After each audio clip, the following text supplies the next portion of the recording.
Why do you do what you do, and why do you want what you want? These are fundamental questions, and a lot of people can't really answer them. It's like, yeah, I do it because money, or I do it because I need to do this because of some external reason. But a lot of the times, there is some kind of underlying emotion that has put you to do those things because you're not aware of that emotion. It may be that you have suppressed the emotion for so long that you're just confused and you do things because that's what you've always done.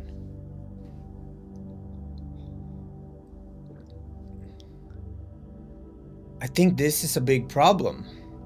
I know this has been a big problem for me. I'm currently reading David Hawking's Let Go, The Pathway to Surrender. And it's a really interesting book. And David Hawking is a psychiatrist and a PhD, and he's been studying spirituality and human life and consciousness for decades. And it's really interesting when he has this concept of letting go. And we've all heard it. You just let it go and it will come to you. But what does it actually mean to let it go? And from just applying a few things in this book and learning a few chapters in this book, I already understand the issue that many don't see. The thing is that letting go is not a one-time thing. Letting go is actually a continuous process of actually surrendering to your emotion, letting go of the resistance to feel. That's the golden nugget. Letting go of the resistance to feel, usually something negative. Another thing that he says is that letting go is like anything else. And once you get momentum, that's when the real miracle work starts to happen. And letting go of negative things and letting go of the resistance to feel negative emotions, that's the start for many of us, me included. I don't say that I'm too good at this, but I've become a lot better. Once you start letting go of your triggers and all these tendencies to react, everything changes because you start to feel the emotions. You don't vent the emotions. You don't react to the emotions. You don't try to change anything. You accept life as it is, and it's fine. And something miraculous happens when you don't react on some trigger, or when you have this small kind of and you're like, oh, now there's a negative emotion coming. You sit with it and you'll be like, wow. You stay humble and you kind of feel it. And suddenly there's a release. Then there comes another emotion, because we can't get out of our emotions. The emotion doesn't matter how much money or how much success or how much whatever it is. You will always have your emotions. And that's the biggest scam, I think, that money will make you happy. No, money will just amplify any emotion you have. And if you have a lot of problems, you will probably have a lot bigger problems when you have money. So it's easy to kind of see these negative emotions. Sometimes they are just so deep that it's really hard, and we have to go into shadow work, and we have to do all kinds of internal questioning and meditation and introspection. Another pitfall here that Hawkins says is when you get into a positive state, you tend to cling again. And this is when you kind of stop letting go. You stop surrendering because you're like, yeah, now I'm here. I wanted this for so long. Now I'm just going to hold on to this. you can let go of that too and just be like, wow, wonderful. Then it will go away, something new will come in its place. But the more you let go, and this is in his words, he's an enlightened being, he says the baseline raises. The baseline of your good feeling, of kind of this internal bliss. And the reason why this happens is because you don't identify with your emotions. You are not your body. You don't identify with you and your ego. Your ego is just your mind. And when you learn to let go of the clinging, your ego and your mind has this like, no, I want this to be right. I want this to be like this. All this blaming, complaining, arguing, all these things, it's just your mind. But you're a soul with a heart. And your soul doesn't really care. Your mind is the one that creates the survival mode. But you, who are in the driver's seat, who is the one observing your thoughts, observing your ideas, observing your actions, and you can be like, wow, I don't need to be on the passenger seat anymore. You can jump in the driver's seat. But in the beginning, it will be really difficult because your ego, your mind is so used to being in control because it's survival mode. That's the main function it has had over millennia when humans have survived in nature. We needed that. But the evolution has come so far that we don't need the survival instincts anymore. And we need to rehearse. We need to create new habits around this whole thing. And the best thing that he's found during his, I think, like 50-year career in psychotherapy is letting go.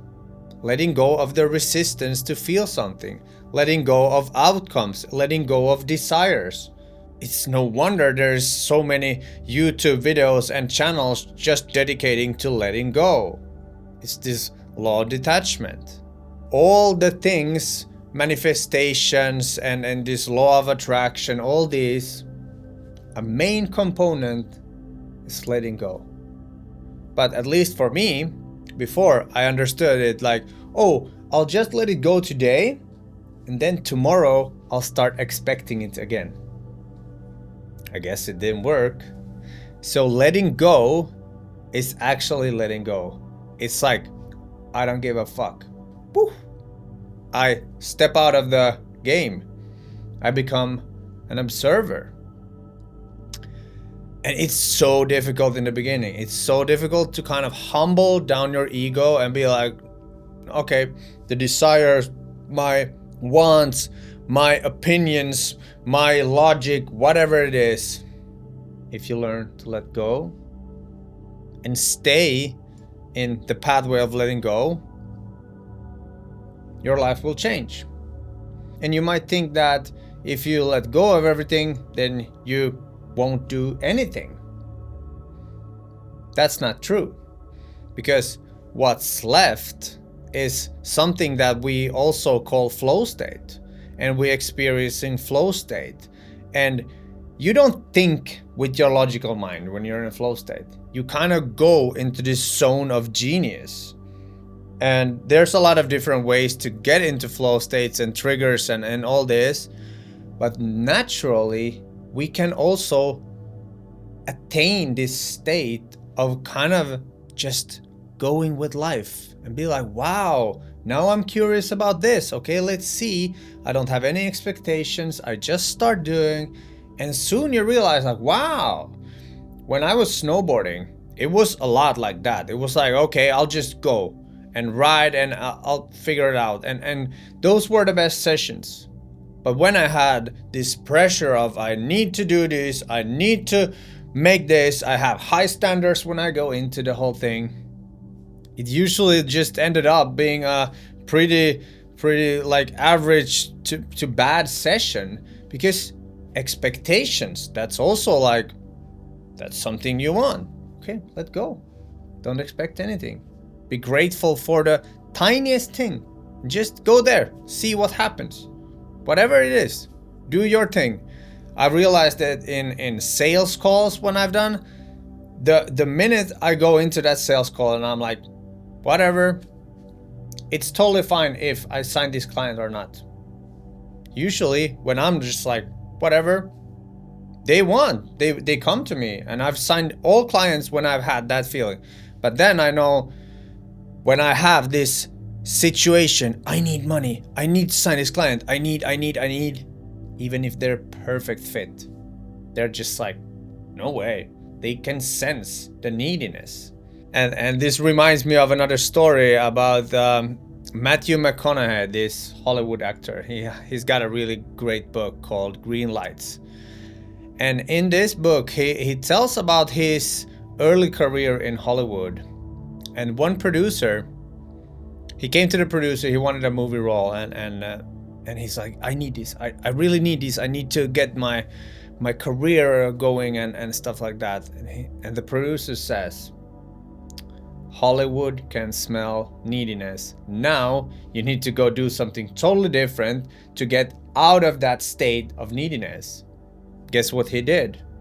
He went to Europe and traveled on motorcycles for 2 months and came back and was like, yo, life is so good. I'm just gonna go and see to this audition and maybe I'll get it, maybe not. And guess what? That was the start of his big career, and it was a major lesson for him that if you're needy, you don't even want to go and try, because it's just a waste of everyone's time and energy. So this proves that the inner state and the inner things, your beliefs, your emotions, your thoughts, everything matter more than your wants and desires and problems and issues and all these things. Fix what is inside,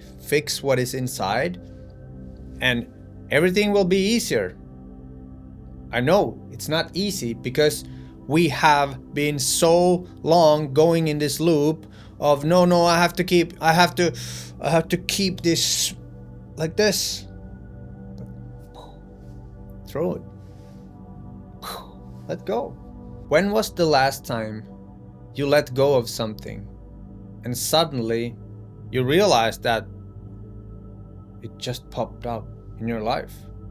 With relationships, I know that every time when I was single, if I started chasing girls, nothing.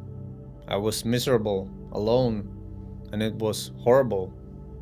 Then, when I realized that, fuck that, I'm just gonna focus on myself and do whatever I want, things started happening.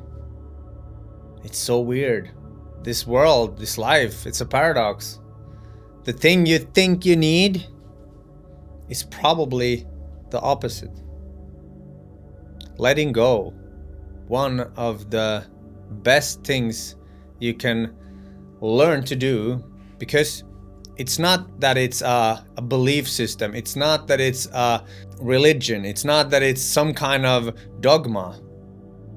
It's just, wow, you let go of your mind. You let go. Okay? And the more you train this muscle of letting go of resistance, letting go of anything that's trying to control, just see what happens. Be like, I surrender. Usually, the universe, God, whatever you want to call it, they have a plan for you. But you need to trust. And in order to let go, you definitely need to trust. And that's also something that I have processed a lot lately, because I used to be a total atheist also. And then I realized, like, wow, that's a limiting belief.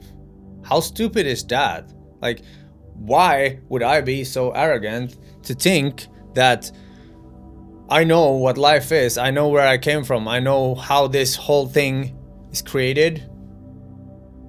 The more I learn about these things, the more I understand I actually have no idea, and I can just outsource my trust, outsource the plan. I trust that there's something good coming for me. I trust that I have a place here. And yes, I listen to my intuition. I listen to how I see the world, how I feel, and these things. But I detach from actual outcomes. I detach from controlling how something should be or when it should happen. There's always a lesson. If something doesn't happen right away, if something fails, what can you learn? It's amazing how much insight you can get, and then you see like, oh, you look back and you're like, wow, I actually learned so much, and without those horrible things or those negative experiences, failures, I wouldn't have even realized that I need to do this. And that's the thing. With suppressed emotions and suppressed unconscious, subconscious beliefs, they rule us. They kind of come up with these weird ideas and weird ways of doing things, because money is evil, or you're not worthy, you need to work and suffer to get anywhere. What if it's not true? Why do you want what you want? Why do you do what you do? Think about these questions. Meditate, journal, do whatever it takes to get deeper to the root. Talk with your parents, talk with your friends. Go and explore, and you might find some really surprising answers, and you're like, wow, I can finally let go of this thing, and suddenly things start to click. There's this concept in China, Wu Wei, and it's translated by non-doing, because doing is kind of like this effort, trying, you push, but then when you're flowing, it's like the river and the leaf in the river, it isn't doing anything, it's just flowing, it just goes. The earth is just spinning. It doesn't do the spinning. You see what I mean? And when you find your purpose, when you find your things that actually just like, wow, I'll just do this, and you just flow, and you don't have to think about them, you don't have to analyze them, and it's just natural. That's when you've found your purpose. Flow states are a really good compass for what you should be doing. I hope you enjoyed this video. I hope you got something out of it, maybe just a tiny nugget, and maybe you found an emotion inside of you that you can finally just feel and sit with it and be like, wow, why was I so afraid of this feeling? It's not even that bad. It's like, okay, you may cry, you may feel some sorrow, you may feel some fear. Then you realize that you're actually quite stronger when you've just let them come and let life be. And it can be really easy to change your life. Just like this. Okay? My name is Mate, your future purpose. Here to help you build a better life and find your flow. Okay? See you in a future video. Peace out.